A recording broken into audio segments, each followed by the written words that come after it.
Hi everyone, आप लोगों को फिर से स्वागत है बहुत बहुत एक नए वीडियो में। दोस्तों, यदि आप हमारे चैनल पर नए हैं तो चैनल को सब्सक्राइब कर लीजिएगा और बेल आइकन को प्रेस कर लीजिएगा ताकि जितना भी नया वीडियो होगा वो आप तक आसानी से पहुंच जाएगा। दोस्तों, आज हम लोग एक बहुत ही अच्छे क्वेश्चन को देखने वाले हैं और बहुत ही बोर्ड एग्ज़ाम में रिपीटेड क्वेश्चन है और बहुत ही आप आसानी से इसको बोर्ड एग्ज़ाम में आएगा तो लिख सकते हैं। तो वीडियो में शुरू से अंत तक बने रहिएगा और इसको आप आसानी से समझ जाइएगा। देखिए, आज हम लोग देखने वाले हैं, क्या देखने वाले हैं तो देखने वाले हैं वोल्ट मीटर और आम मीटर में क्या अंतर होता है।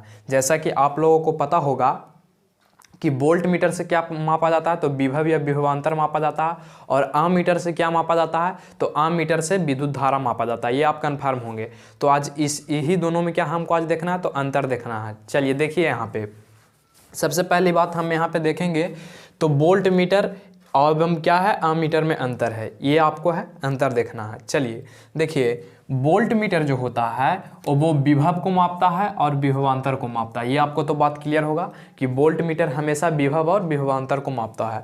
आम मीटर जिसको हम लोग क्या कहते हैं धारा की प्रबलता को मापता है, यानी विद्युत धारा कितना जा रहा है उसको मापता है कौन तो आम मीटर मापता है। दोनों एक प्रकार का यंत्र है, ठीक है। तो दोनों यंत्र दोनों का अलग अलग कार्य है। तो चलिए सबसे पहले हम आते हैं वोल्ट मीटर यानी कि जो विभव और विभवांतर को मापता है उसके बारे में समझते हैं, फिर आम मीटर के देखेंगे और उसके बारे में समझेंगे। तो देखिए, यहाँ पे सबसे पहले आपसे विभव और विभवांतर के बारे में बोला गया है कि विभव और विभवांतर किस चीज़ से मापा जाता है तो वोल्ट मीटर से मापा जाता है। विभव या विभवांतर किस चीज़ से मापा जाता है तो वोल्ट मीटर से मापा जाता है। ये आप याद कर लीजिएगा।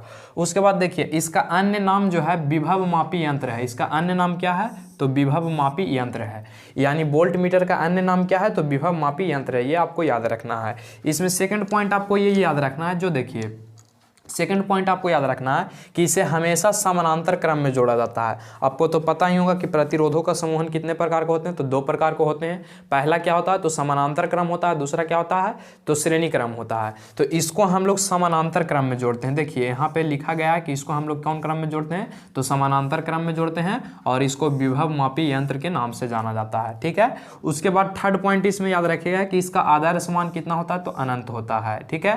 यानी आदर्श मान दैट मीन्स इसका प्रतिरोध क्या होता है तो अनंत होता है, ठीक है। पॉइंट आपको याद रहेगा कि इसका आदर्श मान क्या होता है या प्रतिरोध का मान क्या होता है तो अनंत होता है। चौथा पॉइंट इससे आपको याद रखना है कि इसका जो स्केल है इसका जो हम मशीन से जब हम दो बिंदुओं के बीच के विभवांतर को मापते हैं तो इसका स्केल जो है वोल्ट को प्रदर्शित करता है। किसको प्रदर्शित करता है तो वोल्ट को प्रदर्शित करता है। तो देखिए वोल्ट मीटर के बारे में तो आप समझ गए, 4 पॉइंट। विभव को मापता है, समानांतर क्रम में जोड़ा जाता है, इसका आदर्श मान अनंत होता है और इससे वोल्ट यानी इसका जो मशीन है किस चीज़ को सूचित करता है तो वोल्ट को सूचित करता है। उसके बाद यहाँ पे आप आइए आम मीटर।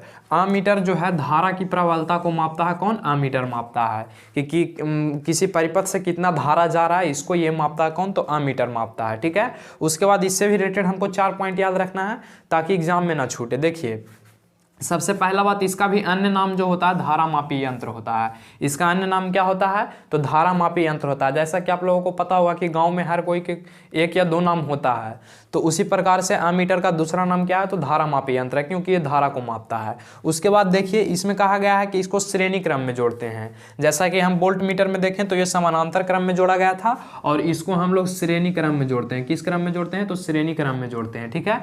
उसके बाद देखिए इसका आदर्श मान 0 होता है। इसका प्रतिरोध का मान क्या होता है तो 0 होता है। इसमें प्रतिरोध यानी अति करने की क्षमता कितना होता है तो 0 होता है, ठीक है।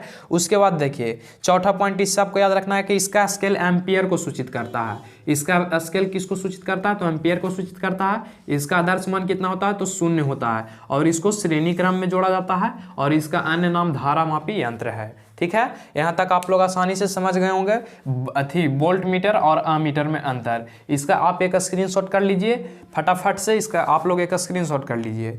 स्क्रीनशॉट हो गया होगा आप लोगों को तो बहुत कि कम समय में आप वोल्ट मीटर आम मीटर के बारे में जान गए। तो इसके लिए बहुत बहुत थैंक यू। आज के लिए बस इतना ही, और एग्जाम में आएगा तो इसको छोड़िएगा आप मत, आसानी से बहादुरी से बना दीजिएगा, ठीक है। Thank you.